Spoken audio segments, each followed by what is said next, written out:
Hello students, welcome back to your favourite channel Mathgate Brains जो provide करता है free and quality education. मैं हूं आपके economics educator Gauri Jadhav and we are back again with another video of economics जहां पे हम डिस्कस करने वाले हैं हमारा नेक्स्ट टॉपिक। हम पढ़ने वाले हैं आज लॉ ऑफ डिमांड, जो बहुत इंपॉर्टेंट है और सभी स्टूडेंट्स इसको पढ़ने के लिए बहुत एक्साइटेड है। आई नो इट बिकॉज ये बहुत ही अच्छा टॉपिक है हमारे इकोनॉमिक्स का। लेकिन उससे पहले कुछ इन्फॉर्मेशन मैं आपको देना चाहती हूँ कि मैथगेट ब्रेन्स एक ऐसा प्लेटफॉर्म है जो प्रोवाइड करता है फ्री एंड क्वालिटी एजुकेशन। अगर आप सीबीएसई के स्टूडेंट हैं तो भाई किंडरगार्टन से लेकर क्लास 12 तक की सारी चीज़ें कवर की जाती हैं। We also have a Hindi medium channel जहाँ पे हम क्लास 6 से लेकर क्लास 12 तक की सारी ही चीज़ें कवर करेंगे। ऑल्सो सिर्फ सीबीएसई नहीं, डिफरेंट स्टेट बोर्ड्स को भी हम फॉलो करते हैं, UP board, MP board, Delhi board, Bihar board, Rajasthan board, तो सारी ही चीज़ें आपको यहाँ मिलने वाली है। सो without any further due like share and subscribe कर दीजिएगा चैनल को। Also e notes and e books available हैं जिसकी लिंक डिस्क्रिप्शन बॉक्स में गिवन है, तो एक बार जाके आप जरूर चेकआउट करिएगा। तो चलिए स्टार्ट करते हैं आज का ये सेशन। तो क्योंकि हम ऑलरेडी डिस्कस करके आ चुके हैं भाई डिमांड के क्या डिटर्मिनेंट्स हैं, जिसमें हमने इंडिविजुअल डिमांड और मार्केट डिमांड कंप्लीट कर चुका है। उसके बाद डिमांड फंक्शन क्या होता है और डिमांड कर्व क्या होता है उसको भी हम डिटेल में डिस्कस कर चुके हैं। तो अगर वो वीडियो मिस कर दिया स्टूडेंट्स तो एक बार जाके पहले आप वो देख लीजिएगा। फाइन। तो आज हम पढ़ने वाले हैं मोस्ट इंपॉर्टेंट टॉपिक और एग्जामिनेशन में 100% आने वाला टॉपिक है ये द लॉ ऑफ डिमांड, जिसको आप बिल्कुल भी स्किप नहीं कर सकते। ठीक है, इसमें कुछ बहुत सारी इंपॉर्टेंट चीजें हैं। लॉ ऑफ डिमांड के अजम्पशंस क्या हैं, लॉ ऑफ डिमांड होता क्या है, क्यों होता है, कैसे होता है, कुछ एक्सेप्शंस हैं क्या हैं, everything is important about law of demand. तो ये वीडियो तो सबसे ज्यादा शेयर होना चाहिए, सबसे ज्यादा लाइक होना चाहिए, बिकॉज ये वेरी वेरी इंपॉर्टेंट वीडियो आपके लिए होने वाला है। फाइन। तो स्टार्ट करते हैं आज का ये सेशन। देखो लॉ ऑफ डिमांड के अगर आप मेरी पहली वाली क्लासेस देख रहे हैं ना, तो डे 1 से ही मैं आपको थोड़ी थोड़ी इंडिकेशन दे रही हूँ कि भाई लॉ ऑफ डिमांड होता क्या है। देखो लॉ ऑफ डिमांड क्या होता है, लॉ क्या होता है, एक यूनिवर्सलिटी हम बोल सकते हैं ना कि जो फॉलो होता है। तो हम जहाँ पे बात करने वाले हैं लॉ ऑफ डिमांड की, तो हम ये चीज़ों को पहले अज्यूम कर रहे हैं कि हम यहाँ पे दो चीज़ों की बात कर रहे हैं। किसकी? प्राइस और क्वांटिटी, और बाकी जितने भी डिटर्मिनेंट्स हमने पढ़े हैं उन सबको कांस्टेंट रखा है। अब देखो जिन स्टूडेंट्स ने मेरी पहली वाली क्लास नहीं देखी होगी ना, वो बोलेंगे मैम डिटर्मिनेंट्स कौन कौन से होते हैं। यही तो नुकसान है, अगर आप कंटिन्यूटी में नहीं देखोगे तो आपको कैसे समझ आएगा, क्योंकि हम हर टॉपिक को हर क्लास में बार बार कवर नहीं कर सकते। So that is why you have to make sure कि आपकी कंसिस्टेंसी रहे, so that you do not miss any topic and you are able to understand everything correctly and properly. Fine. तो यहाँ पे जब हम बात कर रहे हैं लॉ ऑफ डिमांड की स्टूडेंट्स, तो हमारे ना कुछ इंडिविजुअल डिमांड और मार्केट डिमांड दोनों के ही कुछ डिटर्मिनेंट्स होते हैं। ठीक है, अब डिटेल में तो नहीं पर उनके नाम जरूर आपको बता सकती हूँ। पहला हमारे पास होता है price of a commodity, price of related goods, income of consumer, consumer की expectation, taste and preference of consumer plus future expectations. ठीक है, उसके अलावा हम जो पढ़ते हैं वो रहता है size and population of the consumer. ठीक है, मतलब पॉपुलेशन प्लस हम लोग पढ़ते हैं सीजन एंड वेदर, और हम पढ़ते हैं कि भाई डिस्ट्रीब्यूशन ऑफ इनकम। तो ये सारी चीज़ों को मिला के बनता है इंडिविजुअल और मार्केट डिमांड के डिटर्मिनेंट्स। लेकिन जब भैया मैं लॉ ऑफ डिमांड पढ़ती हूँ ना, तो ये मैंने अज्यूम किया। मैंने क्या बोला, अजम्पशन क्या होता है, मैंने बोला मेरी घड़ी वाइट है तो है, आपको मानना पड़ेगा। ठीक है, इसका कोई सोल्यूशन नहीं, बिकॉज अजम्पशंस क्या है, किसी चीज़ को बस मान लेना अपनी बेसिक अंडरस्टैंडिंग के लिए। कह रहे तू मान लेना, अब तू सुन। तो इसका मतलब क्या होता है कि हमने उस चीज़ को अज्यूम कर लिया कि ठीक है वो ऐसा है, अब मेरी बात सुनो। राइट। सो अजम्पशंस भी यही कहते हैं कि अभी आप ये बस मान लो और मेरी बात को समझने की कोशिश करो। सो लॉ ऑफ डिमांड बोलता है that there is an inverse relationship. Inverse क्या होता है स्टूडेंट्स, जस्ट अ सेकेंड। हाँ, इनवर्स क्या होता है students, what is the meaning of inverse? Inverse का मतलब मैं बोल सकती हूँ something which is negative, downward, opposite. इसको मैं क्या बोल सकती हूँ, इनवर्स रिलेशनशिप। लेकिन कोशिश करना कि डेफिनेशन में आप इनवर्स को ही लिखो, है ना, अपोजिट। ठीक है, नेगेटिव मत लिखना।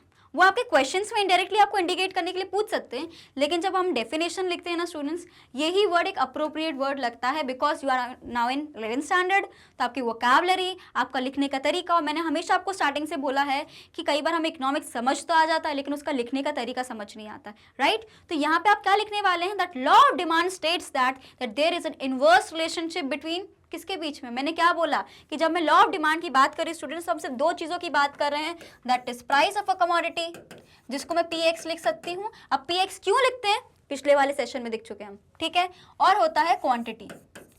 इन दोनों को ही बस मैं कंपेयर कर रही हूँ। किस में कंपेयर कर रही हूँ, सिर्फ यही दो चीजें, प्राइस एंड क्वांटिटी। उसके अलावा मैंने सब चीज को कांस्टेंट रखा है, मैं किसी भी चीज को नहीं देख रही, ना मैं कंज्यूमर की इनकम को देख रही हूँ, ना मैं उसकी प्रेफरेंस को देख रही हूँ, ना मैं उसकी एक्सपेक्टेशंस को देख रही हूँ, कुछ भी नहीं। मैं सिर्फ देख रही हूँ कि प्राइस क्या है, क्वांटिटी क्या है, और इन दोनों के बीच में रिलेशनशिप एस्टैब्लिश करने की कोशिश कर रही हूँ, जो कि मैं मानती हूँ कि लॉ है कि हमेशा नेगेटिव रहता है। क्यों? बिकॉज जब भी कोई चीज़ महंगी होगी तो उसको लोग खरीदना पसंद नहीं करेंगे। So what it states that there is a inverse relationship between the price of a commodity and the quantity. तो इसकी बात करें कि भाई प्राइस अगर हमारा ऊपर जाएगा, ठीक है, अगर कोई चीज़ 100 रुपये की थी, सडनली वो 200 रुपये की हो जाएगी, तो हम 2 बार सोचेंगे ना, यार ये तो बहुत महंगा हो गया, इसको नहीं खरीदते, छोड़ कुछ और खरीद लेंगे, इसके बदले इसको नहीं लेना। तो आपकी डिमांड क्या हो जाती है स्टूडेंट्स उस कमोडिटी के लिए? कम हो जाती है। वहीं पे अगर वो चीज़ 100 रुपये की थी, सडनली आपको 50 रुपये की मिलने लगे, तो भाई तो फिर तुम्हारा मन करता है कि एक की जगह 2 ले लो। क्यों? बिकॉज वो चीज़ आपके लिए पड़ने लगती है सस्ती। तो यही जो हम लोग लॉ अभी पढ़ा है ना डिटेल में, इसी को हम क्या बोलते हैं? Law of demand. ठीक है, सो अब एक बार फिर से रीड करते हैं। So law of demand states that there is an inverse relationship between the price and the quantity demanded of a commodity. Very important, you have to remember keeping others factors constant. यहाँ तक लिखेंगे आप तो आधा number मिलेगा, क्योंकि आपने आधी इंफॉर्मेशन लिखी है। You have to write the full sentence, right? What is it? Keeping other factors constant बहुत इंपॉर्टेंट है। आपको पहले लिखना है कि इनवर्स रिलेशनशिप है किसके बीच में? प्राइस एंड क्वांटिटी डिमांडेड के बीच में इनवर्स रिलेशनशिप है। सेकंड पॉइंट क्या है कि बाकी सारी चीज़ों को, यानी बाकी चीज़ें जो अफेक्ट कर सकती है डिमांड को, उसको हमने कांस्टेंट रखा है। इतना कर लेंगे। चलो अब इसको ना एक और चीज़ के नाम से भी जाना जाता है, जिसको हम बोलते हैं first law of purchase. Got it? अब देखिए यहाँ पे मैंने एक पिक्चर लगाई है, इसमें भी सेम चीज़ लिखी है। क्या लिखा है? So when the price of any product increases then its demand will fall. ठीक है, सिमिलरली अब जैसे कि इसमें लिख दूँ मैं वाइस वर्सा। ठीक है, वाइस वर्सा, जैसे कि मैंने देखा था कुछ स्टूडेंट्स को वाइस वर्सा क्या होता है, उसका क्या डिफरेंस है, मतलब इसका अपोजिट भी सेम होगा, यानी अगर प्राइस डिक्रीज हो जाएगा तो डिमांड विल इंक्रीज। अब देखिए कभी भी हम वाइस वर्सा नहीं लिखते इन इकोनॉमिक्स इन पेपर। ठीक है, आप अपने नोट्स में लिख लो, कोई दिक्कत नहीं है, आप नॉर्मल अंडरस्टैंडिंग के लिए इसको समझ लो, कोई प्रॉब्लम नहीं है। लेकिन जब मैं पेपर लिख रही हूँ, यूनिट टेस्ट हो, आपके बोर्ड के एग्जामिनेशंस हो, आपके एग्जामिनेशंस हो, हाफ ईयरली हो, जो भी हो, बिकॉज माइक्रो इकोनॉमिक्स बोर्ड में भी है ना, किसी किसी बोर्ड में, तो आपको याद रखना है वाइसा वर्सा आपको बिल्कुल नहीं रखना है, पूरा स्टेटमेंट आप लिखो। अब देखो मैंने क्यों बोला है कि किसी भी चीज़ को एक्सप्लेन करना क्यों जरूरी है। जैसे कि आप यहाँ पे देख सकते हैं, law of demand states that there is an inverse relationship between the price of a commodity and the quantity demanded of a commodity, right? ये हम पढ़ चुके हैं। अब इसी चीज़ को बार बार आप सेम डेफिनेशन तो नहीं लिख सकते, यही डेफिनेशन को तोड़ के बहुत ईजी वे में यहाँ पे लिखा गया है। तो मतलब क्या होता है, if someone is asking you define, ठीक है, the law of demand, explain it's concept, तो उस केस में आप क्या कर सकते हो स्टूडेंट्स कि अगर 10 मार्क्स का वो क्वेश्चन है तो सबसे पहले आपने ये लिखा है ना कि लॉ ऑफ डिमांड क्या है, उसके बीच में क्या रिलेशनशिप है, ये सारी चीज़ें, प्लस उसके बाद आप ये वाला पॉइंट को समझा दो, आपका पेज भी भर गया, आपने कॉन्सेप्ट को भी करेक्टली समझाया, आपने एग्जाम्पल भी दे दिया, तो आप बताइए किसी के पास कोई गुंजाइश रहनी ही नहीं है कि आपके मार्क्स कटें। ठीक है, तो हमें ऐसा स्मार्ट प्ले करना है कि we have to give a best. उसके बाद वो चेकर के ऊपर है, इन्विजिलेटर के ऊपर है वो कैसे चेक करते हैं, लेकिन you have to make sure कि आपका पेपर प्रेजेंटेशन ऐसा होना चाहिए कि कोई भी नंबर आपका कटे ना। फाइन, एक बार इसका जल्दी से स्क्रीनशॉट ले लीजिए। ऑल्सो राइट दिस डाउन, ठीक है, ये पिक्चर को बिल्कुल मिस नहीं करना है। ये जो यहाँ पे डेफिनेशन लिखी है, इसी को तोड़ के इजी फॉर्म में आप मीनिंग में इसको लिख सकते हो, लेकिन डेफिनेशन यही लिखनी है। जब आपको उसको और इलेबोरेट करके लिखना हो, ये वाला एग्जाम्पल आप लिख सकते हैं। Fine, so just take a screenshot of it. Done? Okay, fine. Also you have to remember, इसको फर्स्ट लॉ ऑफ परचेज भी कहते हैं। ये आपको याद रखना है कि सारे फैक्टर्स को हम क्या रख रहे हैं students, we are keeping it constant, उसको हम काउंट नहीं कर रहे हैं। फाइन, चलिए नेक्स्ट हमारे पास आते हैं again assumptions of law of demand. Very important है। पहला अजम्पशन हमारी डेफिनेशन में अजम्पशन है, ठीक है, तो अगर आपको डेफिनेशन याद है, आपको डिटर्मिनेंट्स याद है, तो आपको इसमें बिल्कुल भी माथा पच्ची करने की जरूरत नहीं है। तो सबसे पहले हमारे पास जो अजम्पशन आता है, the price of substitute goods do not change, क्योंकि हमने क्या बोला है, कांस्टेंट रहता है। The price of complementary goods do not change because again constant रहता है। The income of the consumer do not change, the taste and preference of the consumers remain the same, people do not expect the future price of commodity to exchange. अब जिन बच्चों ने मेरा determinants of demand वाला देखा है, demand का जो सबसे पहला लेक्चर था ना, जब हमने डिमांड को स्टार्ट किया था, वो वाला सेशन देखा है, उनको ये सब पता है कि ये क्या है। मैम हमने इसको डिमांड फंक्शन में भी पढ़ा है,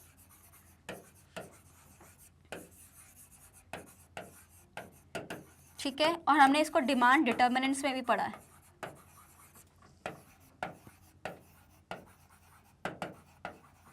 so we have read it already, ठीक है। तो ये सारे पॉइंट्स क्या है जो हमने बोला था ना लॉ ऑफ डिमांड में, कीपिंग अदर फैक्टर्स कांस्टेंट, हम इसी की बात कर रहे थे कि हमने इन सारी चीज़ों को क्या रखा है students, we have kept it constant, इसको हम चेंज नहीं कर रहे हो। ये सब सारी चीज़ें क्या हैं, these are the determinants of demand. तो अगर वो वाला सेशन पढ़ा है तो ये समझ आ रहा होगा, तो हमने बस उसी को एक एक लाइन में लिख दिया। अजम्पशंस क्या अब एकदम से याद नहीं आते, लेकिन हमें डिटर्मिनेंट्स याद है। हमने पढ़ा था कि सब कांस्टेंट रहता है, बस प्राइस को और क्वांटिटी को देखते हैं। सारे लिख दो, सबको कांस्टेंट लिख दो, डू नॉट चेंज लिख दो, बस आपका काम हो गया। अजम्पशंस आपने लिख दिए, फाइन। एक बार देख लेते हैं, एक बार इसका जल्दी से स्क्रीनशॉट ले लो, फिर हम आगे बढ़ते हैं। Fine, done, okay. नेक्स्ट हमारे पास आता है the graphical representation of law of demand. इसको हम क्या बोल सकते हैं, कब बोल सकते हैं, डेफिनेटली बोल सकते हैं, बिकॉज ग्राफिकल रिप्रेजेंटेशन को ही हम कर्व बोलते हैं। तो सबसे पहले आपको समझ में आया लॉ ऑफ डिमांड क्या बोलता है स्टूडेंट्स, इनवर्स रिलेशनशिप किसके बीच में, सोचो सोचो, price and the quantity of a commodity, plus किस चीजों को हम अज्यूम करते हैं कि बाकी सारी चीजें कांस्टेंट हैं, मतलब प्राइस के अलावा सारी चीजें कांस्टेंट है, प्राइस ऑफ अ कमोडिटी के अलावा सारी चीजें कांस्टेंट है। कौन कौन सी, प्राइस ऑफ रिलेटेड गुड्स, ठीक है, income of the consumer, future expectation, consumer preferences, season and weather, size and population, ठीक है, प्लस ऑल्सो आपका income of distribution of income, right. तो ये सारी चीज़ें आपकी इंक्लूडेड रहेंगी और इन सबको हम कर देते हैं बाय बाय, बायकॉट कर देते हैं कि इनको हम इंक्लूड ही नहीं कर रहे, मतलब ये बिल्कुल भी हमारे लॉ ऑफ डिमांड में कुछ भी भागीदारी नहीं निभाने वाले हैं। फाइन, अब हम बात करते हैं कि भाई लॉ ऑफ डिमांड क्या होता है। अगेन यहाँ पे हम बात करने वाले ग्राफिकल रिप्रेजेंटेशन की। कौन कौन से 2 पॉइंट्स है लॉ ऑफ डिमांड के, सबसे पहला there should be an inverse relationship, किसके बीच में, price and the quantity demanded of a commodity. तो देखो इनवर्स रिलेशनशिप क्या बोलता है कि अगर प्राइस मेरा बढ़ रहा है तो डिमांड मेरी कम होगी, और प्राइस अगर मेरा कम हो रहा है तो डिमांड मेरी बढ़ जाएगी। तो हम देखते क्या इसमें फॉलो हो रहा है। तो सबसे पहले ठीक है, पहले प्राइस 4 था, फिर 3 हुआ, फिर 2 हुआ, फिर 1 हुआ, मतलब क्या हो रहा है, मेरा प्राइस गिर रहा है। अब देखते भाई डिमांड में क्या चेंज आ रहा है। डिमांड क्या हो रहा है भैया, 2 थी, फिर 4 थी, फिर 6 थी, 8 थी, है ना, डिमांड तो बढ़ रही है। तो इसी को हम क्या बोलते हैं students, that is law of demand. यानी यहाँ पे क्या हुआ, द प्राइस इज डिक्रीजिंग, ठीक है, प्राइस में फॉल है, वहीं पर डिमांड बढ़ गई। क्योंकि क्या होता है, कोई चीज़ सस्ती होती है तो हम उसकी ज़्यादा डिमांड करते हैं, ज़्यादा चीज़ों को खरीदते हैं, तो वही तो लॉ ऑफ डिमांड में है। तो यू कैन राइट दिस, ठीक है, बहुत एग्जाम्पल, जैसे कि यहाँ पे 4 3 2 1 दिया है, ठीक है, जैसे कि आप ये भी लिख सकते हैं 5 4 3 2 1, यहाँ पे उल्टा लिख दो 5 2 3 4, ठीक है, ऐसे आपको पता है बिकॉज इनवर्स रिलेशनशिप है। तो आई थिंक ये सबसे ईजीएस्ट शेड्यूल है, याद रखना, हमने अभी तक जितने भी शेड्यूल पढ़े, क्योंकि बहुत सिंपल है। It is simpler than the PPC1 which we study in the very first chapter of introduction in microeconomics, उससे भी ईजी है। सिर्फ आपको इनवर्स रिलेशनशिप बताना है, प्लस उसके बाद इसका ग्राफ बना दो, तो ग्राफ आपका डाउनवर्ड स्लोपिंग बनेगा। क्यों, बिकॉज इनवर्स रिलेशनशिप है। हमने स्लोप ऑफ डिमांड भी देखा था, है ना, जिसमें हमने पढ़ा था कि change in price divided by change in quantity, ठीक है, ये यूजली नेगेटिव रहता है, और नेगेटिव रहता है इसलिए डाउनवर्ड रहता है। पढ़ चुके हैं ये सारी चीजें, ठीक है, क्लियर है, ओके। एक बार इसका जल्दी से स्क्रीनशॉट ले लो, बहुत इजी है। देखो जैसे ही लॉ ऑफ डिमांड आता है क्या क्या लिखना है, सबसे पहले उसको एक्सप्लेन करोगे, उसका कोई एग्जाम्पल देना, अजम्पशंस लिखना, उसके बाद एक ग्राफ, और आपको शेड्यूल बनाना है। आप इतना लिख दो, कोई भी मार्क्स कट नहीं करेगा, fine. So that is what is important कि आप ग्राफ्स बनाएं, शेड्यूल्स याद रखें। ये वाला शेड्यूल बहुत ईजी है, ठीक है, इनवर्स रिलेशनशिप आपको बताना है, इसमें कुछ मेहनत नहीं है। क्लियर, कैसा लग रहा है वीडियो, अच्छा लग रहा है तो एक बार जल्दी से लाइक शेयर एंड सब्सक्राइब कर दीजिए, and also share it with your students, ठीक है, आपके जो स्टूडेंट्स फ्रेंड्स हैं उनको भी बहुत हेल्प होगी। फाइन, स्टार्ट करें फिर, क्लियर है, एक बार इसका जल्दी स्क्रीनशॉट ले लो, फिर हम आगे बढ़ते हैं। Then students, you also have to make sure that you make the graph. Do not miss that. Graph is important. Fine. Next, अब हमारे पास हैं कुछ फैक्ट्स अबाउट डिमांड। ये आपके सिर्फ अभी आप नॉलेज के पॉइंट ऑफ व्यू से देखो, क्योंकि इससे ना बहुत कम क्वेश्चन आता है, लेकिन आपको पता होना चाहिए क्या होता है, इससे MCQ वाले बन जाते हैं। दिक्कत ना अब यही हो गई है। पहले क्या होता था, इंपॉर्टेंट क्वेश्चंस को पढ़ लो, आप पास हो जाओगे, आपके अच्छे नंबर आ जाएंगे। अब क्या हो गया, सारा पैटर्न ही चेंज हो गया है। हमें देखना है कि बच्चे को सारी चीज़ आनी चाहिए, मतलब 100% रेडी होना चाहिए। तो एक एक लाइन इंपॉर्टेंस रखती है, ठीक है। अगर वो इंपॉर्टेंट क्वेश्चंस को बड़े क्वेश्चंस पे दे देंगे तो छोटे छोटे पॉइंट्स को वो MCQ में इंक्लूड कर देते हैं, मतलब हर एक पॉइंट हमारे लिए इंपॉर्टेंट होने वाला है। So you can not skip anything, fine, and we will also not skip anything, because Magnet Brain से मेकिंग श्योर कि हर एक चीज़ को हम अच्छे से कवर करें। सो सबसे पहले हमारे पास आता है वन साइडेड है। वन साइडेड कैसे है, let's see. As the law of demand only talks about the effect of change in price and the change in quantity demanded of a commodity and not about the effect in change in quantity demanded of a commodity on the change in its price. मतलब हम सिर्फ one sided देख रहे हैं कि अगर price बढ़ रहा है तो क्वांटिटी डिमांडेड में कितना चेंज हो रहा है, हम ये नहीं देख रहे कि क्वांटिटी बढ़ रही घट रही है तो प्राइस में क्या चेंज आ रहा है, मतलब सिर्फ वन साइड से हम लोग सिर्फ प्राइस के पॉइंट ऑफ व्यू से ही देख रहे हैं. सो that is why it is one sided. बिल्कुल सही बात है, तो बिल्कुल नाइंसाफी है, हम सिर्फ प्राइस के उससे ही देख रहे हैं. नेक्स्ट हमारे पास आता है इनवर्स रिलेशनशिप की. तो हम देख चुके हैं कि प्राइस और क्वांटिटी में इनवर्स रिलेशनशिप है, क्योंकि मैं सिर्फ प्राइस को एक तरीके से नोटिस कर रही हूँ कि प्राइस कितना बढ़ रहा है तो क्वांटिटी में क्या चेंज आ रहा है, इसलिए ये क्या है, वन साइडेड है. मैं ये नहीं देख रही है क्वांटिटी बढ़ रही घट रही तो प्राइस में क्या चेंज आ रहा है. हम क्वांटिटी के पॉइंट ऑफ व्यू से नहीं चीजें देख रहे हैं, हम सिर्फ प्राइस के पॉइंट ऑफ व्यू से चीजें देख रहे हैं. That is why it is one sided and inversely related. Fine, इसका स्क्रीनशॉट लेने की जरूरत नहीं है, this is just a simple thing to understand. Fine, next है हमारे पास qualitative not quantitative. That is, the law of demand makes only qualitative statement and not quantitative statement. In other words, it only shows the direction of change demanded, not the magnitude. मतलब ऐसा direction बता रहा है, ठीक है, बढ़ रहा है घट रहा है, कितने से बढ़ रहा है घट रहा है ये नहीं बता रहा, ठीक है, बस आपको डायरेक्शन बता रहा है. सो दैट इज वाई ये क्वांटिटेटिव नहीं है, ये क्वालिटेटिव है. फाइन, नेक्स्ट चीज हमारे पास आता है very important, no proportional relationship. Now what is this? Let's read. So the law of demand does not indicate any proportional relationship between the change in the price of a commodity and change in the price. It means that if the commodity price falls by 10%, then the rise in demand can be 20%, 30% and any other proportion. मतलब ऐसा कोई confirm या uniform proportionality बिल्कुल भी नहीं कि अगर 10% से प्राइस बढ़ रही तो 10% से ही क्वांटिटी बढ़े, इसकी जरूरत नहीं है, ठीक है. क्वांटिटी का परसेंटेज थोड़ा ऊपर नीचे हो सकता है, तो उसी की हम बात कर रहे हैं नो प्रोपोर्शनल रिलेशनशिप में. देन एक बार ना स्टूडेंट्स ये वाले का पॉइंट रख लो, क्योंकि इन्वर्सली रिलेशनशिप आपको ऑलरेडी पता था, वन साइडेड आपको ऑलरेडी पता था, ये वाला पॉइंट आपके लिए थोड़ा यूनिक हो सकता है, तो इसका स्क्रीनशॉट ले लो कि इनकेस कभी एमसीक्यू आए तो ये भी हमारा करेक्ट हो जाए. Done, okay. जहाँ जहाँ मैं स्टार मार्क करती हूँ ना उसको तो डेफिनेटली आपको कॉपी में लिखना है, उसमें कोई डाउट हो तो मुझसे पूछना है, बिकॉज स्टार हम ऐसे ही मार्क नहीं कर रहे, वो इंपॉर्टेंट है. That is why. फाइन, चलो, reason of law of demand. अब हमने देख लिया कि ऐसा होता है, इसमें ये होता है, वो होता है, लेकिन ऐसा होता क्यों है ये तो बताइए. तो उसी को हम पढ़ेंगे, the reasons of law of demand.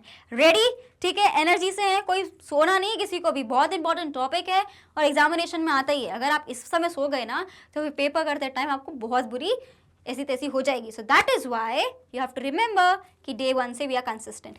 तो हम यहाँ पे बात कर रहे हैं reasons of law of demand. So law of marginal utility हमने पढ़ा है, किस किसने पढ़ा है, कंज्यूमर बिहेवियर में पढ़ चुके हैं हम ये, ठीक है. सो लॉ ऑफ डिमांड क्या कहता है, मतलब लॉ ऑफ डीएमयू क्या कहता है, सॉरी, ठीक है, इसको हम डीएमयू भी बोलते हैं.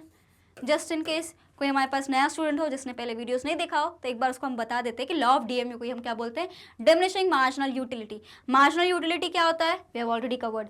तो डीयूएम क्या बोलता है, बेसिकली डीएमयू ये बोलता है कि जब भी हम किसी चीज़ को बार बार कंज्यूम करेंगे तो उससे जो सेटिस्फैक्शन लेवल हमें मिलने वाली है कमोडिटी से वो डिक्रीज होगी. उसी को हम क्या बोलते हैं, the law of marginal utility. So that is one of the reason कि क्या है हमारा law of demand decreasing format में है. So as the consumer purchase more units of a commodity the additional satisfaction gained from each extra unit decreases. सही बात है. So consumers are only willing to buy more units at a lower price at the match they reduce the utility they get from them. Of course हमने पढ़ा है कि जैसे जैसे price बढ़ेगा क्वांटिटी हमारी कम हो जाएगी, वहीं पे अगर प्राइस कम होगा तो क्वांटिटी को हम बढ़ा देंगे. लेकिन क्या होता है कि एक सर्टेन लेवल आता है जहाँ पे कंज्यूमर एक सेटिस्फैक्शन लेवल को अचीव कर लेता है, उसी की हम यहाँ पे बात करें. यानी ऐसा पॉइंट आता है जहाँ पे मार्जिनल यूटिलिटी हमारी डिक्रीज होने लगती है, तो हमारा जो कंजम्पशन रहता है, जो डिमांड रहती है पर्टिकुलर कमोडिटी के लिए, वो भी कहीं ना कहीं सफर करती है. So that is the first reason, that is the law of DMU. Fine, take a screenshot of it.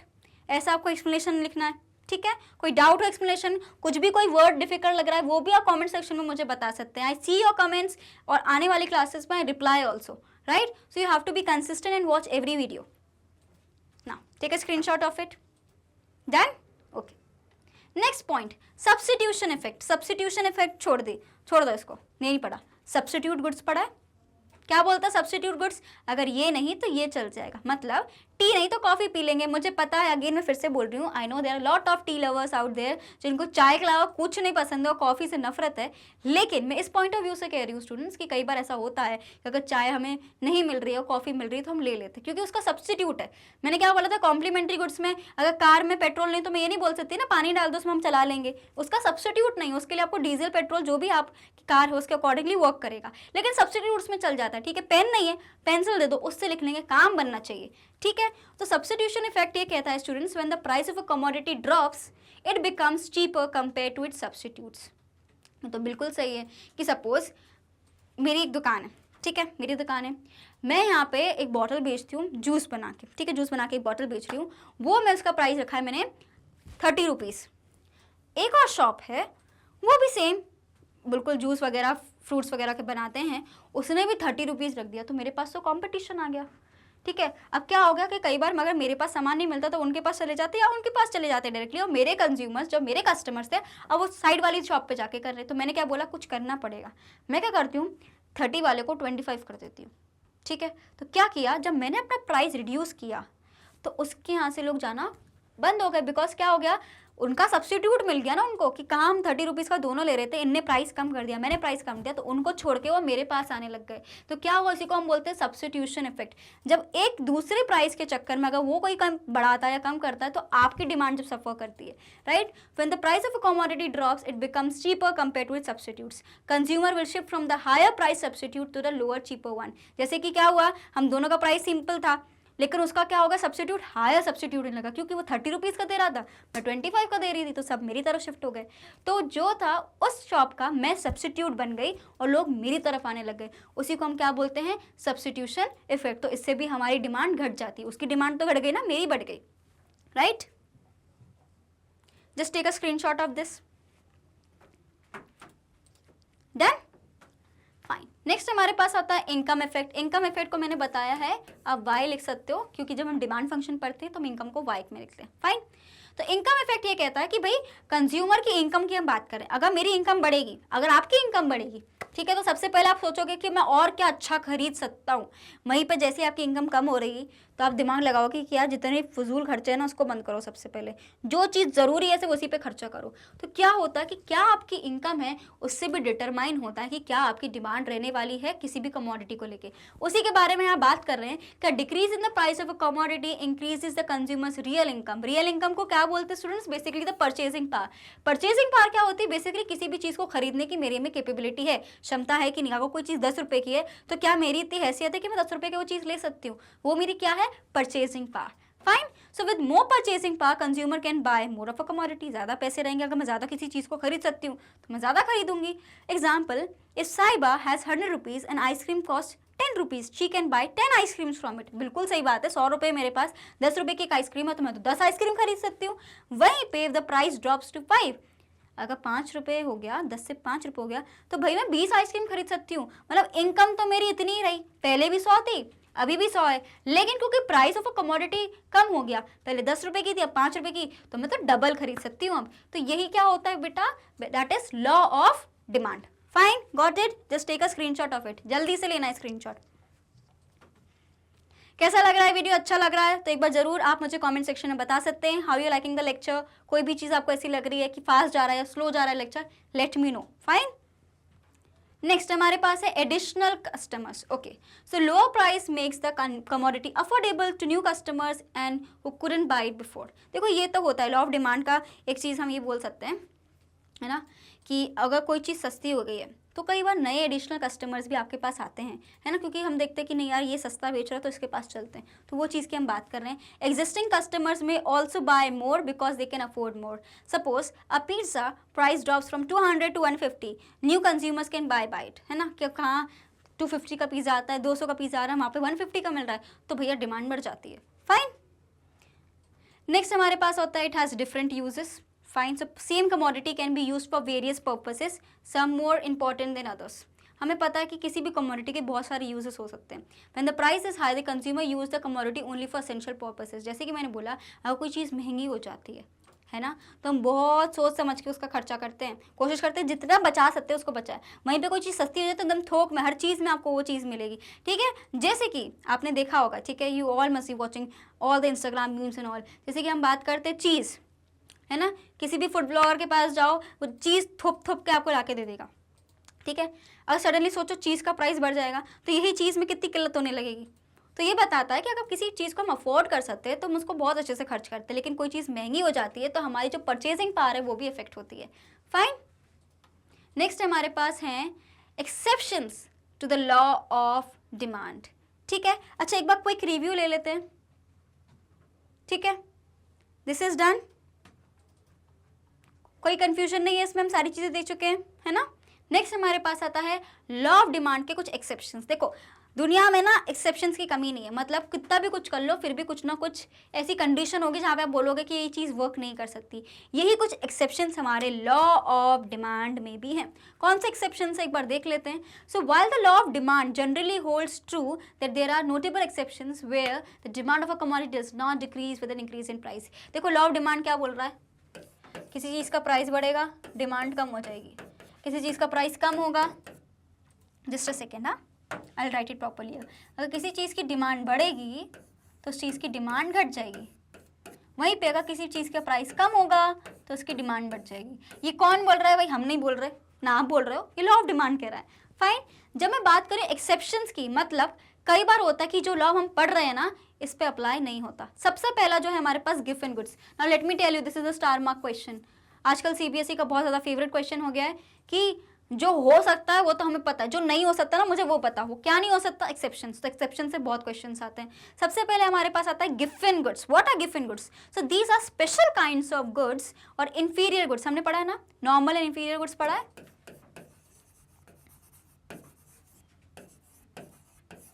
Normal and inferior goods हमने पढ़ा है ना स्टूडेंट्स, किस किसने पढ़ा है, किस किसने वो वाला वीडियो नहीं देखा? जिसने नहीं देखा again you will suffer, that is why I am saying you can not skip any video.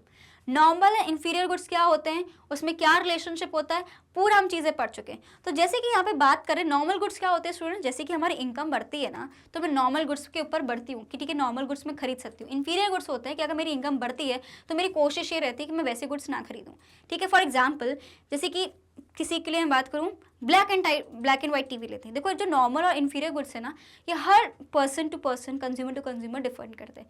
जैसे कि किसी के लिए ब्लैक एंड वाइट टीवी भी एक लग्जरी की तरह होगा, किसी के लिए ब्लैक एंड वाइट टीवी कुछ नहीं होगा, है ना। तो अगर किसी की इनकम बढ़ती है तो कोई हो सकता है कि ब्लैक एंड वाइट टीवी से वो लोग एलईडी टीवी में जाए, कलरफुल टीवी में जाए। वही अगर किसी की इनकम बढ़ती है ना, तो हो सकता है कि जहाँ पे उसका टीवी नहीं था वो ब्लैक एंड वाइट टीवी ले रहा है। मैं आपको पुराना एग्जाम्पल हो क्योंकि ब्लैक एंड वाइट वीडियो चल ही नहीं सकते, ठीक है। अब हम लेते हैं जैसे कि स्मार्ट टीवी लेते हैं, एक नॉर्मल टीवी ले लेते हैं। अगर किसी का ज़्यादा इनकम बढ़ रही है तो भाई वो हाई टेक नया टाइप का एकदम स्मार्ट टीवी ले रहा है। वहीं पे अगर किसी की इनकम बढ़ रही है तो हो सकता है वो नॉर्मल एलईडी टीवी ले रहा है। लेकिन किसी के लिए वो इंफीरियर गुड भी हो सकता है, किसी के लिए नॉर्मल गुड भी हो सकता है। तो डिपेंड करता है कि कंज्यूमर कौन है, उसकी कंडीशन क्या है, ठीक है। लेकिन जब मैं इस पॉइंट ऑफ व्यू से पढ़ रही हूँ स्टूडेंट्स, गिवन गुड्स के पॉइंट ऑफ व्यू से, so these are special kinds of inferior goods. Inferior goods यानी जिसको लोग पसंद नहीं चाहते कि अगर इनकम बढ़ेगी तो इंफीरियर गुड्स परचेज करना नहीं चाहेंगे। लेकिन एक ऐसा केस भी है जहाँ पे इंफीरियर गुड्स को हम पसंद करेंगे, on which consumer spend a large part of their income. मतलब उल्टा हो गया ये, तो हम तो बोलते भाई इंफीरियर गुड्स की तरफ देखो मत, लेकिन गिवन गुड्स क्या बोल रहे हैं, देखो मुझे यही चाहिए। So the demand of given goods increase with an increase in price, ठीक है। इसी को हम क्या बोलते हैं, Giffen's paradox. What is the meaning of paradox? Paradox का मतलब something which is totally opposite of it. तो जब यहाँ पे बात कर रही हूँ, गिवन गुड्स ने पूरा पासा पलट दिया है कि भाई मैं लॉ ऑफ डिमांड को फॉलो नहीं कर रही, प्राइस महंगा है फिर भी खरीदूंगी। Example, if the price of rice, जो एक इंफीरियर गुड है जो सब ले लेते हैं, सब अचीव कर लेते हैं, rice is consumer by more rice and less wheat because rice is still the cheaper staple. क्योंकि फिर भी वो उसका प्राइस बढ़ रहा है लेकिन एज कम्पेयर टू अदर्स ये फिर भी सस्ता है ना। जैसे कि अगर मैं बात करूँ, जैसे ब्राउन राइस हो गया, ठीक है, एक नॉर्मल राइस में बात करी, नॉर्मल राइस का अगर प्राइस बढ़ भी जाएगा ना स्टूडेंट्स, फिर भी लोग उसको खरीदेंगे। क्यों? बिकॉज एक नॉर्मल स्टेपल है। अगर मैं दूसरों से कंपेयर करूँगी, भाई ब्राउन राइस हो गया या व्हीट से बात करूँ, उससे तो सस्ता पड़ रहा है ना। तो भाई जो गरीब है, someone who can not afford that much, वो बोलेगा ठीक है उससे तो कंपेयर कर दो, सस्ता ही है, तो उसको खरीद लेते हैं। तो गिवन गुड्स क्या होते हैं?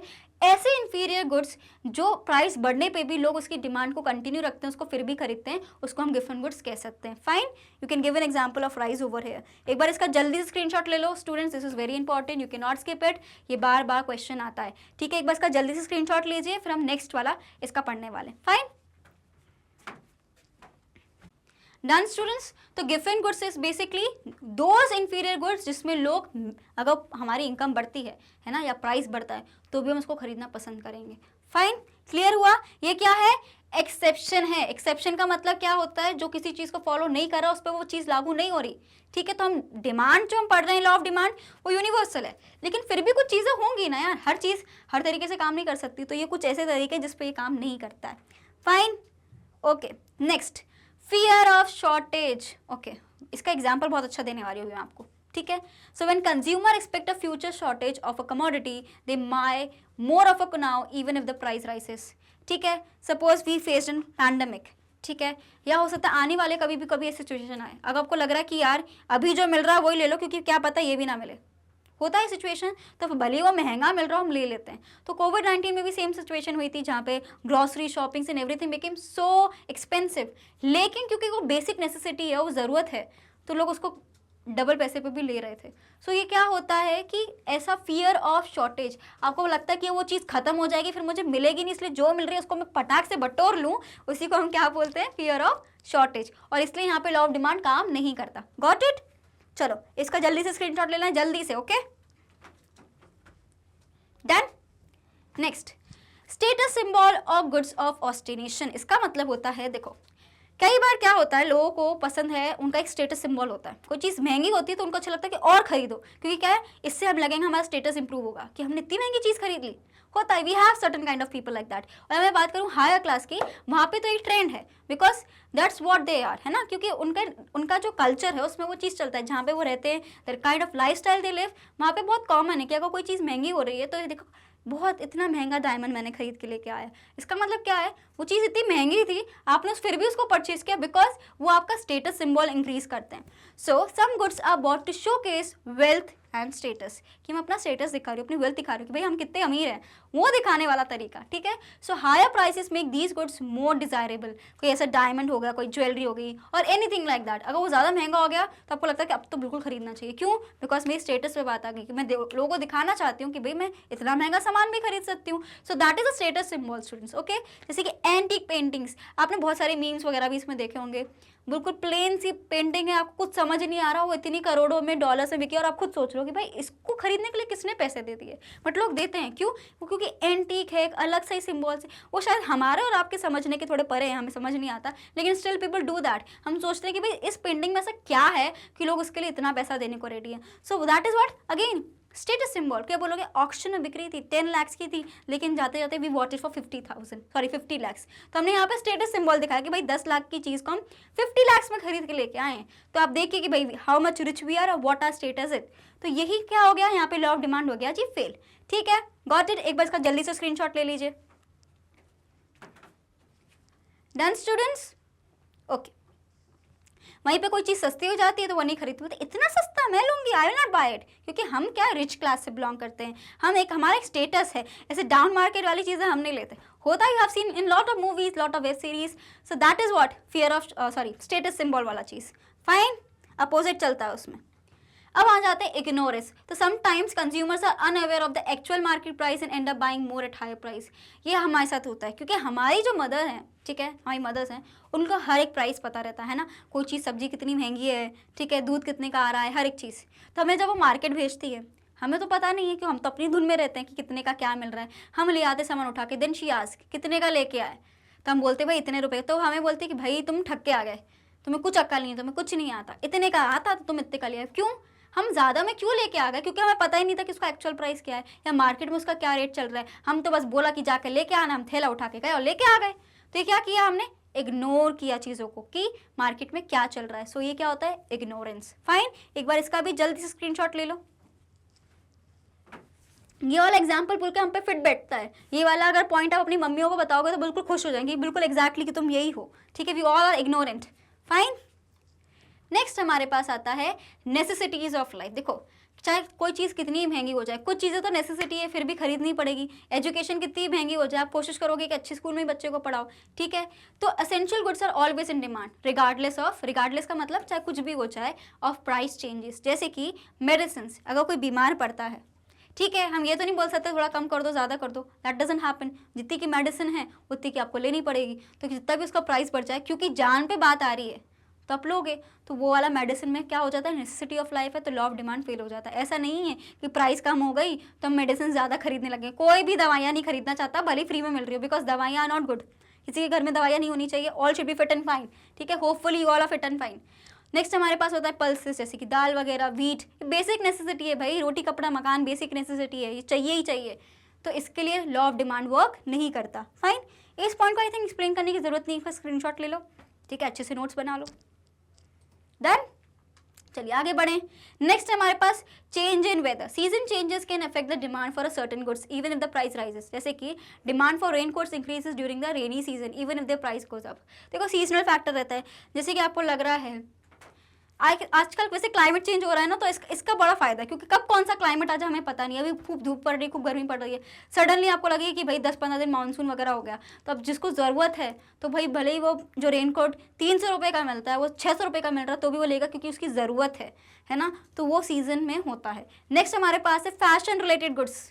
ये तो आई थिंक एवरी टीनेजर, ठीक है, specially our generation which is gen Z can relate, कि जो भी ट्रेंड में चल रहा है, कुछ भी फैशन चेंज चल रहा हो, कुछ भी, भले उसका सर पैर कुछ भी नहीं है, लेकिन क्योंकि सब पहन रहा है तो हमें भी पहनना है, तो क्या होता है ऐसे में फालतू चीज़ों की भी डिमांड बढ़ जाती है। तो वही यहाँ पे बात कर रहे हैं। So goods that are in fashion tend to have high demand regardless of the price. ठीक है, अगर उसने से गोल्ड चेन टाइप की पहनी, मुझे भी चाहिए, भले ही कितनी की मिल रही है, बाइट। अगर उस किसी को ऐसा कवर दिख गया किसी इन्फ्लुएंसर के उस पर कि ऐसा कवर मुझे भी चाहिए, तो क्या होता है इसमें हम प्राइस वगैरह नहीं दिख रहे, हमें दिख रहा है कि वो हमें वो कवर चाहिए क्योंकि वो उस पर्टिकुलर इन्फ्लुएंसर ने यूज़ किया।